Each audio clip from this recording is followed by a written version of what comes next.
Okay, I'm just going to continue with what I was doing. I took a little break. Okay. S5 ruling class. Today we have extracurricular activities. My activity, the exploration class, convenes on a small mountain close to the academy. Though close is relative since it takes half a day just to walk there and just as long to get back. Only students who have passed an exam administered by the academy can participate. Among us first years, a total of 12 people receive permission to take the exploration class. We leave the school early in the morning and arrive at the foot of the mountain just before noon. There we have a final briefing session in the cabin at the base and eat lunch. After lunch we get divided into groups and start the ascent. We'll spend the whole day exploring the mountain, camp there overnight, and head back down the following morning. In terms of danger levels, only the weakest, lowest class monsters live in the area. Before the exploration, the high school sent some personnel to investigate, confirming that no strong monsters had turned up.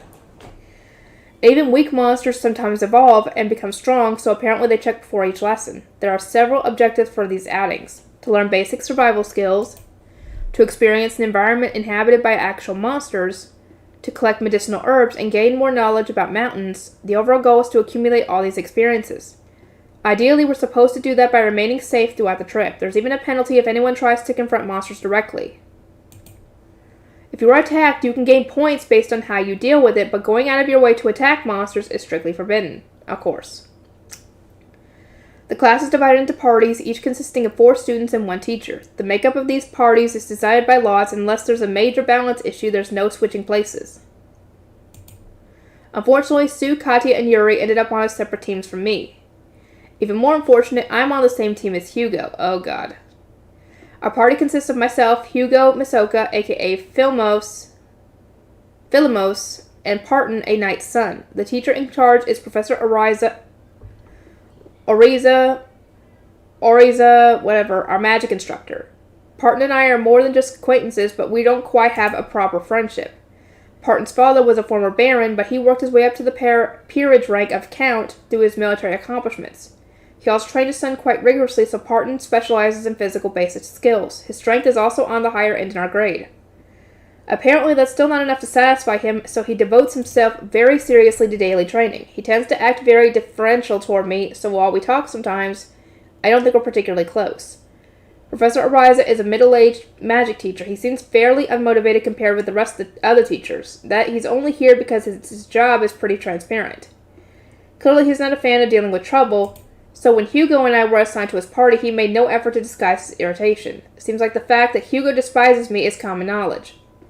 However, since Professor Ariza is a teacher and all his combat abilities are definitely high enough to deal with any issues. Though he specializes in magic, he also has the skills for close-range combat, and his attributes are certainly high compared with any students. If anything unexpected happens, the teacher has to protect the students, so it wouldn't make sense for a weak teacher to accompany us on this field trip. What does surprise me is Philomos, formerly Miss Oka, actually participating. She often vanishes without warning. It seems to me she's working behind the scenes, but she won't tell us what she's doing. If it requires her to skip class without permission, she must be pretty busy. So I wasn't expecting her to show up for a class that lasts almost 2 full days. That said, considering my situation with Hugo, I'm pretty glad to have her around. This way, if Hugo tries to pick a fight with me, Miss Oka is sure to intervene. Alright, that's it for now. After you've all finished lunch, please break up into your groups and sit out. The teacher in charge of the excursion concludes the briefing. Once we've eaten, we'll be heading out with our parties. Well, my dear brother, we must part for a short while. It'll be terribly lonely. Sue, it's only for 1 day. Even 1 day is too much to bear. When I consider what could happen to you while I'm not around, I doubt I'll be able to sleep at night. It'll be fine, okay? They've already confirmed the mountain's safe. Nothing's gonna happen. I pat Sue on the head reassuringly. Shun, be careful of Hugo, alright? He seems to have gone completely crazy in this world. Got it. Katya's quiet warning before we part ways keeps echoing in my mind. Crazy, huh? He certainly does seem more fixated on gaining power than ever. By gathering so many promising young men as his followers, he's basically building a base for a future army. I'm sorry, but he's like a kid playing King of the Mountain. Then again, he's supposed to be the future Sword King. He's supposed to be the future king of his country. So, of course he's supposed to be, focusing on getting stronger and getting allies and stuff, but this is kind of going overboard. He's always a bit self-centered and childish, but since he reincarnated, it's only gotten worse. Well, I'll just have to be careful to avoid pissing him off with some minor misstep. Apart from my own private worries, our exploration has been going smoothly. We arrive in the designated camping area without running into any monsters. Sir Schlane, is this the camping point? I think so. It looks like we got here earlier than planned. Oh, young boys have so much energy. A little lady like me had such a hard time keeping up, you know. Yeah, right. Your stats are pretty high, aren't they, Oka? You should have no problem with this crap. If you ask me, a gentleman will pretend not to know that and treat a lady with kindness anyway. I ain't wasting my time fawning over chicks, thanks. I suppose some girls go for the bad boy type anyway. While Hugo argues with Miss Oka, Parton and I start setting up camp. Professor Ariza simply watches us in silence. Sir Schlane, could I ask you to hold that, please? Sure, yeah, sure, like this? Precisely. Then if we just do this and this... Gotcha. Hey, it's done. Thanks, Parton. Not at all. In fact, I apologize for troubling you to help. I ought to have done this on my own, but... Pardon. Social status is a matter of the Academy, so you don't need to worry about it so much, all right? That's certainly part of it, but Sir Schlane, I respect it on a personal level as well. I do think these things of my own free will. If anything, there's no need for you to be so apologetic about it. I'm taken aback by Parton's frank gaze. Why do he and other people like my sister Sue feel compelled to fawn over me so much? I don't understand it. After we finish establishing our camp, we're still ahead of schedule, so we have a bit of time to kill. We decide to eat out, check out our surroundings a bit. Each of us will act independently, exploring in a small area without straying too far. I'm somewhat opposed to the idea, but we agreed to stay within hearing range of each other's voices. That way, if anything happens, the other members will be close enough to come running. And that's how I wind up alone on the mountain. If you collect medicinal herbs and other edibles on your own, you can get extra points. So I activate appraisal, and now I'm looking for herbs. Suddenly I hear the sound of swords clashing. It's coming from nearby where Parton should be exploring. The sound is muffled as if one of the swords is either specially forged or the wielder is using the silent skill. But with auditory enhancement, my ears pick it out clearly. I make it to dash toward Parton only to find someone blocking my path. It's Hugo. Yo. What are you doing, Hugo? No, Natsume. Hugo greets me pleasantly enough, but it does little to ease my nerves. Oh, I was just thinking that now would be as good a time as any to get rid of you. Of course. I knew this guy would try something eventually. Hugo's voice is calm, but I can barely believe my ears. I can't help but gulp. You're joking, right? Do I look like I'm joking? You're an eyesore, and I'm sick of it. At that moment, the light smirk vanishes from Hugo's face. See, this world exists just for me. I'm gonna be the strongest guy alive and take over this whole place. Yeah, narcissist ahead. Narcissist. Alert, alert, I see a narcissist. This world is not for you. So it don't make sense for someone to be on the same level as me, or maybe even stronger, now does it? What the hell are you saying? This world doesn't belong to anyone. Come back to your senses already. My senses, huh? But you can do anything in this world if you had the right skills. It's like a dream. Obviously exists only for me, but a world like that doesn't need losers like you in it. So die. Hugo draws his sword. I have no choice but to do the same. I don't believe this. Is he insane? I knew he hated me, so I thought something might happen during this trip, but I never would have guessed he tried to kill me, especially for such a ridiculous reason. He's serious, isn't he? I mean, I know this isn't a joke, but it still doesn't seem real, and yet I can hear my heart pounding like a drum in my ears clearly, and my hands tremble as I clench my sword. I try to swallow the confusion and panic and check Hugo's status. Human, level 31, named Hugo Baint Renzont. Status, HP 628 out of 628 green. MP 566 out of 566 blue. SP 609 out of 609 yellow. F502 out of 611 red. Average offensive ability 608. Average defensive ability 599. Average magical ability 546. Average speed ability 583. Average resistance ability 522. Oh, he can see the skills. How far is your appraisal, dude? Or is it different for humans than it is monsters? I don't know. Skills. HP auto recovery level 4. MP recovery speed level 4. MP lessened consumption level 4. SP recovery speed level 8. SP lessened consumption level 8. Destruction enhancement level 7. Cutting enhancement level 7. Impact enhancement level 4. Flame enhancement level 4. Magic power perception level 8. Magic power operation level 5. Magic warfare level 5. Magic power conferment level 4. Hold on. Magic power attack level 2. Mental warfare level 7. Energy conferment level 7. Energy attack level 7, flame attack level 3, paralysis attack level 2, swordsmanship level 6, throw level 5, spatial maneuvering level 6, hit level 8, evasion level 8. Good lord, how many skills do you have, dude? Stealth level 3, silence level 1, Emperor, I want to praise that one. Prediction level 3, arithmetic processing level 3, fire magic level 5, destruction resistance level 2, impact resistance level 2, cutting resistance level 3, fire resistance level 3, poison resistance level 2, paralysis resistance level 1, pain resistance level 1, vision enhancement level 10, oh dear lord. Oh, he's got telescopic sight level 1, auditory enhancement level, damn it, level 10, good lord. Auditory and expansion level 1, olfactory enhancement level 8. Taste enhancement level 7. Tactile enhancement level 8. Longevity level 5. Oh, he's got longevity. Magic horde level 4. Instant body level 5. Endurance level 5. Herculean strength level 5. Sturdy level 5. Monk level 4. Talisman level 3. Acceleration level 5. And the skill points 350. Titles. Monster Slayer. Holy shit, where did you get some of these skills, dude? He's strong. Unlike mine, his stats lean a little heavily toward the physical side. And unlike me, he's been actively acquiring skills with his skill points. The most concerning is the Emperor skill. Oh, here we go. Emperor. Increases the effect of all skills. Additionally, can inflict the heresy attribute effect, fear, on an opponent through intimidation. I can resist the fear effect, but increasing the effect of all his other skills is a big problem. Hugo swings his sword at me. I meet his blade with my own. Oh, so heavy. Hey, guess what? I know you haven't used your skill points at all. You haven't even leveled up. Points exist to be used, you know, just like this. Hugo's sword starts gushing Oh, I just realized something. If I remember correctly, the reason he's acting this way and he's gone nuts, essentially, is because he gained all his skills. And I think that Miss Oka said not to do that, essentially. And I think we know why. I just barely managed to avoid it. Make it quick and die, will ya? If this gets too out of hand, the other groups might notice. You really think you can get away with doing something like this? Sure, why not? I'm the future ruler of this world. Obviously, I can do whatever I want. Besides, I've got it all planned out. My lackey should have made short work of the others by now.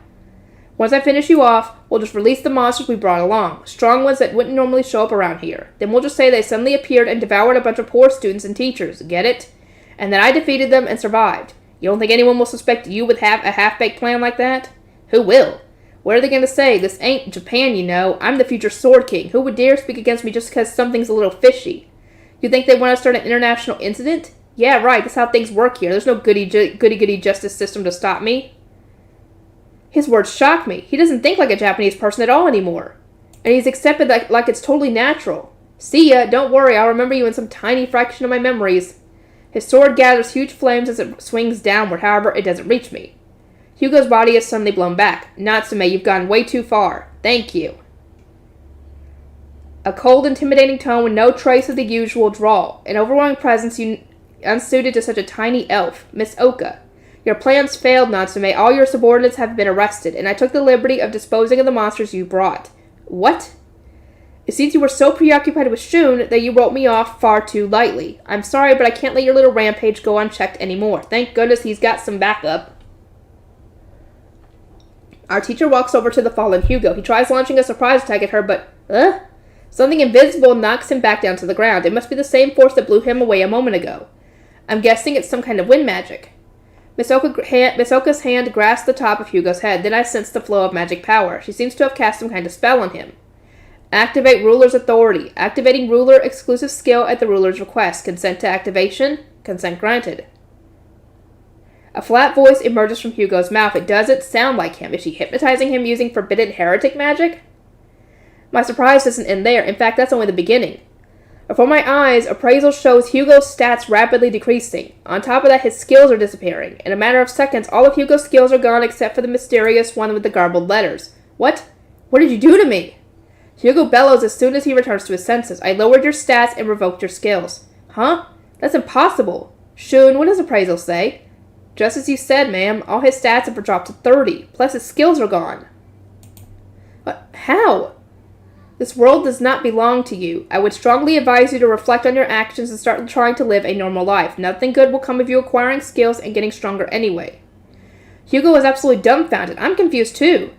After that, the exploration class is suspended. Parton, Professor Ariza, and the others are all safe. It seems to have been a close call, but thanks to Miss Oka's interference, no one was seriously injured.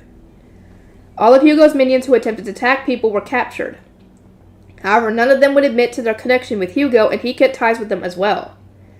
Apparently, a more detailed inquisition will be initiated at the academy, but judging how it's gone so far, I doubt much will happen. Hugo is confident he can talk his way out of it, so he may have already have some sort of contingency plan. Everyone, including me, is completely focused on Hugo right now. So no one notices the monster released surreptitiously, quietly following us back. Oh. There's a monster following y'all. I wonder what that one is. 16 minutes.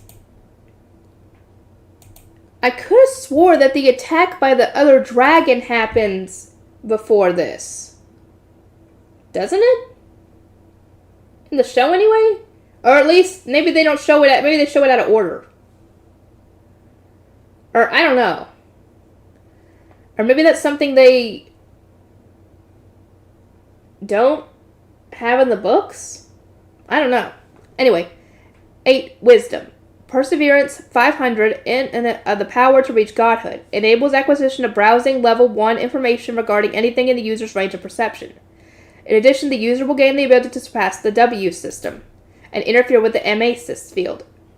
Ruler of Wisdom. Acquire skill, height of occultism, celestial power. Acquisition conditions. Obtain wisdom skill. Effect. Increase MP, magic, and resistance stats. Correction to magic skill proficiencies. Grants ruling class privileges. Description. A title granted to one who has conquered wisdom. Height of occultism. Increases support for controlling magic power within the system, as well as maximizing all rune-related stats. Also maxes out MP recovery speed while minimizing MP consumption. Celestial power. Adds a plus 1000 correction to MP, magic, and resistance stats. Also, growth of these stats at each level up is increased by 100.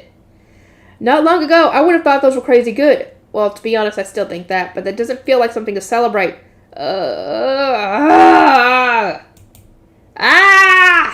Enough already! I don't want to think about it. What's the point of getting hung up on it anyway? Even if these administrators or whatever do exist, what am I supposed to do about it? I'm just a spider. What can one spider do against a bunch of godlike freaks? Nothing, of course. So why shouldn't I just keep living my life as I please? Stalkers? Peeping Toms? Do your worst. I don't care if you're an administrator or a god or what. Go ahead and watch. I'll show you a life you won't soon forget. I'll shine like a comet until I burn into nothing. Feast your eyes on my glorious life. Information brain. What is it, body brain? We're on fire. I know I'm totally fired up right. No, I mean we're physically on fire. Huh? The thread. You were spacing out so we forgot to cut it off and now we're on fire. What's wrong with you? Don't just report to me about it. Put it out. Proficiency has reached the required level. Skill, fire resistance level 3 has become fire resistance level 4. Hot. Synthesize some poison. Hurry. Alright, weak poison coming up. Why do I feel numb? Or now I feel numb. Oh no, I forgot weak poison still has paralysis attached. Seriously, what's wrong with you? Efficiency has reached the required level. Skill paralysis resistance level 4 has become paralysis resistance level 5. So hot. So numb. I've become so numb I can't fit. Our MP, HP. No more jokes, we're gonna die. Or HP reach 0. What? Activate perseverance. As long as we have MP to sacrifice, we'll be revived with 1 HP. Oh. If we don't put the fire out, it's gonna run out again. Are we still paralyzed? Almost. There, it wore off. Okay, this time I'm synthesizing weak poison, sans paralysis, and we'll set it to the max amount while we're at it. Whoa, that's a huge glob of poison. Ouch, it crushed us. Our HP's down again. But at least it put the fire out. Oh, you're right. Well, now we know perseverance works, so I guess it worked out alright. How is any of this remotely alright? Look, just don't worry about it. I mean, what kind of first KO is this? Don't worry about it. Right. Our MP's down to about half now. If we didn't have wisdom, that would have meant death. Good thing we've got wisdom then, but it was because of wisdom that this happened in the first place. Don't worry about it. Skills really are handy, aren't they? They sure are. I don't know why someone would make skills and distribute them, but I guess since they're here, we might as well use them, right? Guess so. Yeah, let's go with that. So wisdom functions sort of like somewhat powered up combination of appraisal and detection. I might as well just start calling it Professor Wisdom at this point. For one thing, its added details to status appraisal results for powered up items. If I double appraise these details, I can access even more information about them. It's wonderful. Attack and defense, for instance, give detailed numerical values for each part of the body. Thanks to that, I learned that my sights are the strongest attack area on my body, and my defense is pretty much even throughout. The defense power of the main trunk of my body is a little low, but since I specialize in evasion anyway, I just have to make sure I don't mess up and get hit there. My speed is also broken down into reflex speed, instantaneous speed, persistent speed, and so on. They're mostly around the consistent, but instantaneous speed is a little higher than the others. And then there's magic. Where do I even begin? There are lots of different entries. Magic attack, power, rune speed, rune stability, rune strength, and so on. But every one of them, aside from attack power, is maxed out. 99,999 apparently. That's not average at all. I suppose this must be thanks to the height of occultism skill. It did say something about maximizing rune stats, so this must be what it meant. So, this must mean that I can use magic now, right? Finally I get to use magic. Oh man, I'm so hyped for this. At first I better finish going over the results of Professor Wisdom's assessment. No need to get ahead of myself. Last but definitely not least, resistance contained the most important revelation of all. It shows all of my attribute resistance stats. Now I know what my weaknesses are. My biggest weakness, of course, is fire. Even with the fire resistance skill, it's still the lowest number. Oh, by the way, it turns out that having a resistance skill raises the resistance stat for the corresponding attribute. Aside from fire, I'm also pretty weak to water, ice, and light. Ice especially is almost as low as fire. I doubt I'm going to run into any ice attacks while I'm in the middle stratum, but it's still good info to tuck away in the back of my mind. My biggest resistance, on the other hand, is heresy. I do have heresy nullification. After all, my heresy resistance stat is 99,999. The next highest is my poison resistance, and surprisingly, the one after that is dark. So now I know my strengths and weaknesses as far as resistances go. But I think this may actually apply to my attack capabilities too. For instance, if I use fire magic when it's my weakest attribute, the effect probably wouldn't be very strong. On the other hand, the high ones like heresy and dark would probably be really powerful. I mean, this is still just speculation, but I'm pretty sure I'm onto something. Moving on, I can see more details about my skills now too. Specifically, I can see the proficiency values of all my skills. It shows how much proficiency I need to get to the next level too, which will help me level up skills even more efficiently from now on. I can even see the proficiency amounts for skills I haven't acquired yet. Guess what? Now I can look at the skill list even if I don't have any skill points. That really caught me by surprise, and all the skills are unlocked too. I could definitely waste a whole day just looking at this list. For one thing, there are some skills that require such a stupidly high amount of points that there's no way I'm ever going to get them. That's unless you try to earn them like you did some of the others, unless there's no way to earn them that way. In exchange, of course, they're incredibly powerful, but I don't think it's going to happen. I wonder if I should stop jokingly call it the Divine Voice temporary. Nah, I might as well just stick with that. Alright, where was I? Yeah, so it turns out there really is an immortality skill, So I asked the Divine Voice temporary how much it costs as a joke, and the answer was 1 million points. Unreal, I'm never getting that. Yeah, that ain't happening. Unless you save all your skill points until you're like level, 1,000 or something. And even then, you probably wouldn't be able to get it. But unattainable skills aside, there were some good ones that actually seem achievable if I try hard enough, so I think I'll save up and get them. I'll be using points for Evil Eye skills for a while, but once I'm finished with that and have some to spare, I think I'll expand my repertoire. As for the new and improved detection, turns out that now I can appraise information I sense with detection. However, because the information provided by Mr. Detection is already pretty detailed, there's usually no need to appraise it further. So while it doesn't seem particularly useful at that moment, there's certainly no harm having it, and it might still come in handy someday. Finally, and most important of all, an auto-mapping function was added. Oh my god, and I could even view maps of everywhere I've been since I was born, even before I had Professor Wisdom. This is amazing, seriously. The parts of the Great Arrow Labyrinth where I've just been wandering around randomly all this time are now totally clear to me on the map. This labyrinth is way too big. There's a partial map of the upper stratum where I started, the lower stratum where I fell, and the middle stratum where I'm currently traveling. When I tried putting them all together to get an idea of the scale, that alone was easily the size of Hokkaido. And that's just a fraction of this place. Anyway, based on my estimation of the distance from the middle stratum to the upper stratum, I think I still have a long way to go. It's only an estimate, and maybe I'll get lucky and find a shaft leading upward or something, but I think I'm better off assuming this is going to be a long trip. Oh, and that mysterious, garbled skill is still impossible to appraise. Man, I thought I was going to die back there. In fact, speaking in terms of HP, I'm pretty sure I actually did. Without perseverance, I would have died for real. Imagine actually suffering such a stupid death. So much for a glorious life. Mr. Administrator, if you saw all that, could you please delete it from your log? Thanks a lot. Anyway, I did unintentionally confirm the effects of perseverance at least. Rather than being resurrected if my HP runs out, it's more like once my HP hits 0, my MP starts getting used up instead. Judging by how much my MP went down when I was on fire earlier, I think that basically my MP temporarily serves as my HP.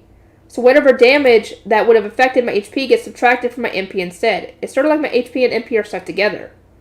So if I get hit with a really big overkill attack, my MP could all get drained at once too.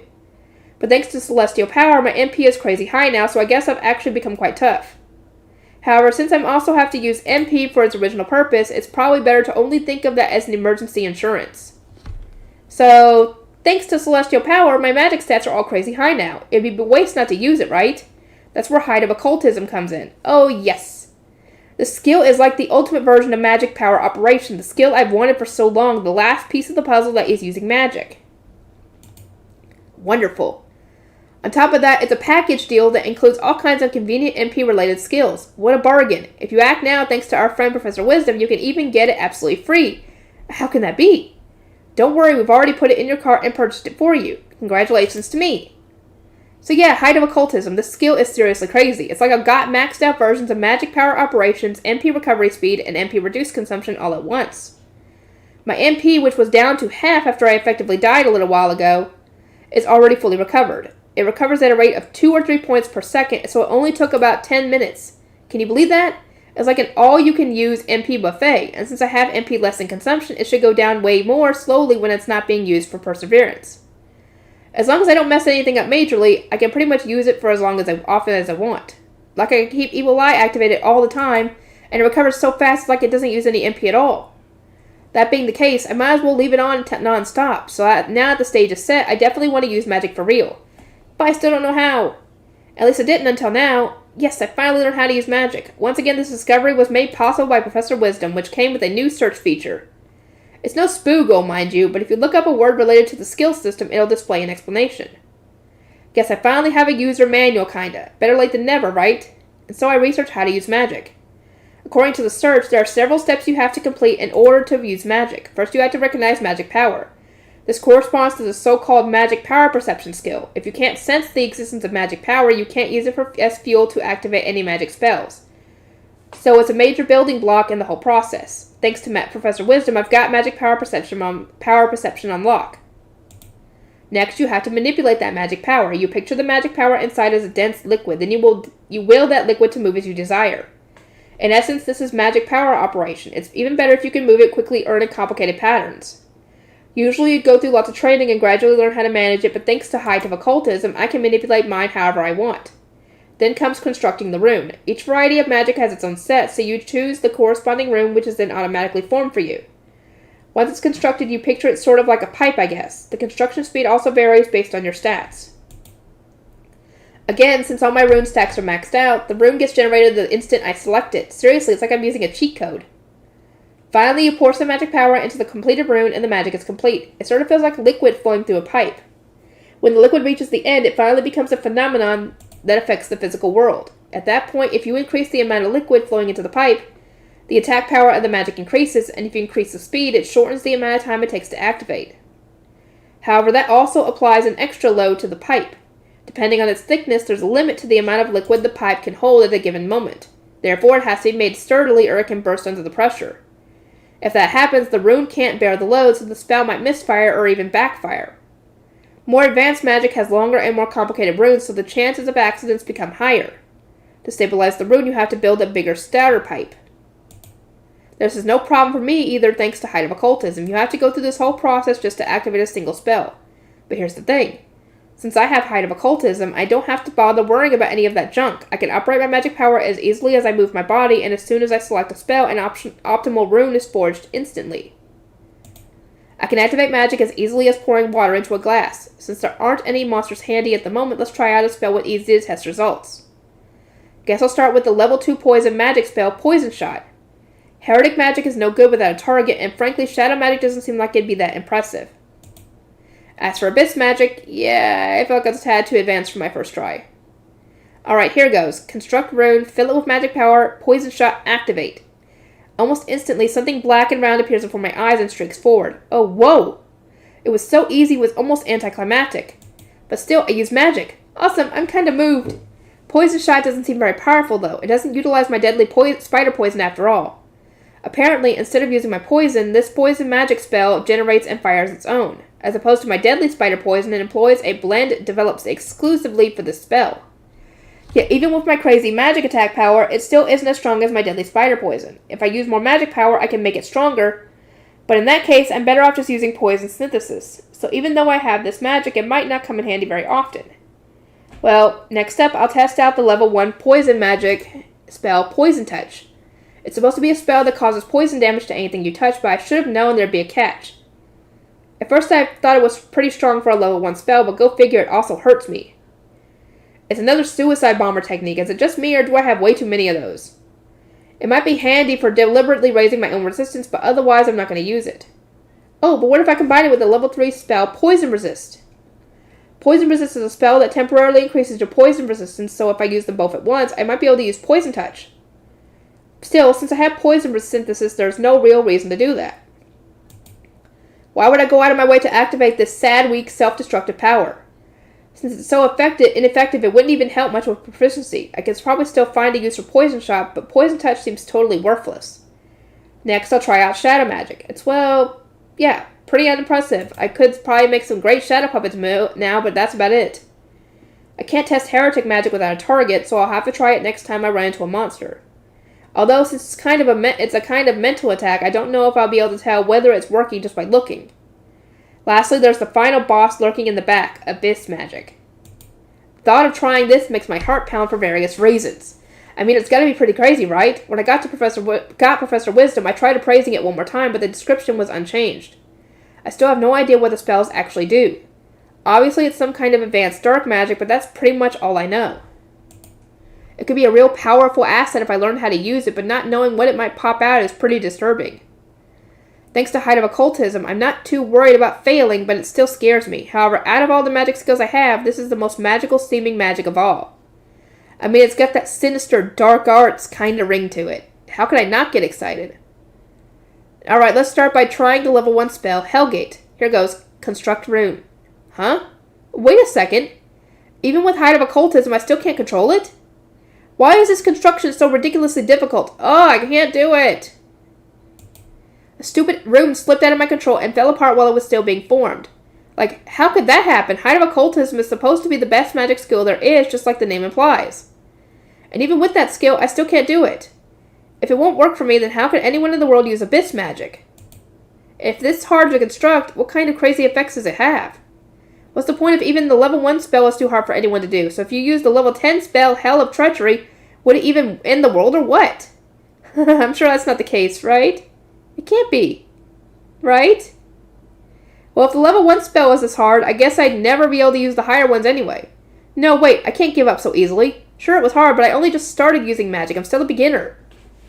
Other magic users probably work really hard practicing and raising their skill levels and stuff, but I skipped all that by getting these cheat skills. In other words, I'm not used to it yet. That's why I can use simple magic thanks to my skills, but I'm too inexperienced to use the really advanced stuff yet. I bet that's all it. Oh, it is? In which case the answer is simple. Practice makes perfect.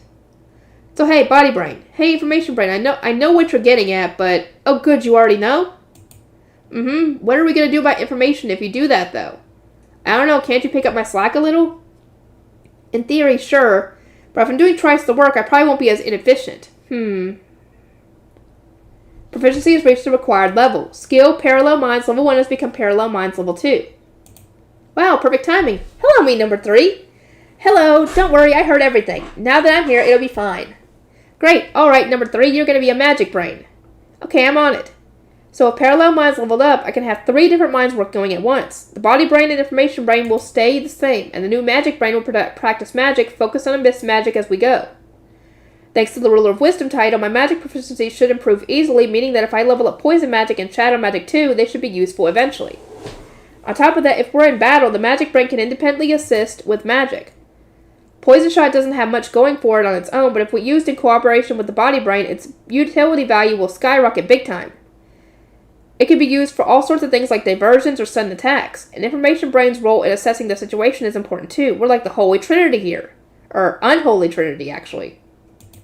Man, I'm impressed with myself all over again. My stats have gotten way higher, and now I can move around and shoot magic at the same time. I know I wouldn't want to fight me, would you? Wow, am I super strong or what? All things considered, my Middle Stratum campaign is going pretty well. I've defeated a ton of monsters, leveled up a bunch, and my skills are growing too. In the meantime, overeating finally reached level 10. I braced myself wondering if gluttony would be next, but instead I got gorge. Allows the user to ingest food beyond normal limitations. HP, SP, and MP and SP will recover accordingly. In addition, the excess can be stocked as surplus. Surplus is stored as pure energy, so the user will not gain weight. The amount that can be stocked increases with higher skill levels. Well, it's not gluttony, but it's still pretty amazing. I would have looked up to see how to get gluttony. That's what I would have done. Just see what you had to, if you wanted to avoid doing whatever it is. Basically, instead of just being stocked as SP like with overeating, it'll also be applied to HP and MP. The amount that can be stored for those is lower than for SP, but that doesn't make it any less impressive. Really, any increase to my low HP is enough to make me happy. And with the effect of perseverance, when my HP and MP improve, so do my chances for survival. I already have an excessive amount of MP, but if I get stock on top of that now, so much the better. I don't really benefit from the not gaining weight part, though. I mean, I didn't gain weight before, either. I wonder why. The description of overeating said the user gains weight in proportion to how much they stock, but even when I stuffed myself as much as I could, I never gained any weight. I don't know if it's some special predisposition because I'm a spider or something, but since now it's more certain that I won't gain weight, I guess there's no reason to worry about it. That's right, before the skill leveled up, I had reached the max amount of possible overeating stock. The max increased by 100 with each level, stopping at 900. Now that it's evolved into Gorge, the upper limit's risen a bit more, but I'm guessing it'll stop again at 1,000. It's probably my anti-wasteful nature as a Japanese person to feel like I need to use my SP once I can't stock anymore, which is why I've been trying to consume as much SP as possible with my normal movements. Specifically by jumping or running as I move forward. By doing this, I also earn proficiency for skills like Skanda. As a result, both of that skill and some others have leveled up. Instantaneous and Persistent advanced that way too and finally maxed out. They evolved into Acceleration and Durability, respectively, adding a multiplier to the growth rate of the corresponding stats. With that, I now have plus corrections on all my stats whenever I leveled up. Although my magic-related ones already progressed insanely quickly thanks to Wisdom, and I'm already plenty fast thanks to Skanda. I'm supposed to be a high-speed physical type, but looking at my stats, I seem more like a high-speed magic type. Professor Wisdom is the main reason for that, but I can't say for sure whether I'm actually become a magic specialist now. I mean, even though my magic-related skills have all gotten better, they're still not as strong as Deadly Spider Poison. So when I'm in a serious scrap, Deadly Spider Poison is my main trump card, while magic is more like a support skill. There really isn't much I can do about that. My Spider Poison and Spider Dread are the two main reasons I've come this far in the first place, after all. If magic appeared out of nowhere and surpassed them just like that, it'd feel like all that hard work had been for nothing. Ugh, I want to use my threads again! Get me out of here already! When I reach the upper stratum, I'm going to build a home right away and spend some time doing skill research there for a while. After that, I'm honestly not sure what's next. I know I'm not supposed to worry about it, but I can't quite put it out of my mind. Administrators, skills. If I want to know more about all that, I'd have to ask someone with more information. But what do the people in this world think of the administrators anyway? I have no idea. Really, if you think about it, I can't communicate with anyone here. Huh? You got me. And me. Yeah, but you guys are just me. I'm talking about other people like actual other people. Woo, man, now that there's enough idiots on board, it's extra hard for me as the information brain, aka the smart one. Or the only smart one. Yeah, anyway, yeah, communication. I didn't do a lot of communicating in my past life either, but I was able to get data just fine thanks to the internet. But not anymore. I have Professor Wisdom, but I can really only look up information about skills. Besides, even if I could check it, I wouldn't be able to get to the bottom of things. Any information that might be connected to the administrators can't be appraised. Really, from a global perspective, I'm just some homebody who's never once been outside. I've been in the Great Elworld Labyrinth all my life. Can you blame me for not knowing anything about the state of the world when I've been trapped inside without any input? If I want to know more about the administrators, I need to get out of this labyrinth and interact with the various people who live in this world. But I'm a monster and I can't talk. How am I supposed to carry on a normal conversation? Well, I can't do anything about being a monster, but maybe I can find a way to talk after all. One option is to gain the telepathy skill. The other is to evolve into a certain monster. See? There's another new tool Professor Wisdom gave me, an evolution tree. Studying it, I can see at a glance what kind of monsters I can evolve into in the future. Whenever I evolved up until just now, I just picked mostly going by my gut. But apparently I had the right idea. Looking at my evolution tree now, I can see that I've been choosing poison types and relatively rare species, including my current species Zoa L. But that's not the point right now. The real matter at hand is the intel I found about a certain monster that appears further down the line of my evolutionary tree. Arachne, a monster with the lower body of a spider and the upper body of a human. As a concept, it's pretty well known even back in Japan. If I want to evolve into that form, it'll be a bit of a long haul, but I can do it. And if I have a human upper body, I'll probably be able to talk. The problem is, I'll still be a monster, so I don't know if humans will be willing to talk to me. Either way, though, being able to have a human body, even just half of one, would be huge. Sure, I've gotten used to my spider body and all, but what kind of healthy former human girl would want to spend the rest of her life like this way? You wouldn't, would you? No. If I have the opportunity to become even partially human, of course I'm going to go for it. But there's no point dwelling on that now. It'll be a long time before I have to decide whether to go that route. I have to get out of the middle stratum before I can even consider leaving the labyrinth in the first place. I'll worry about the rest later.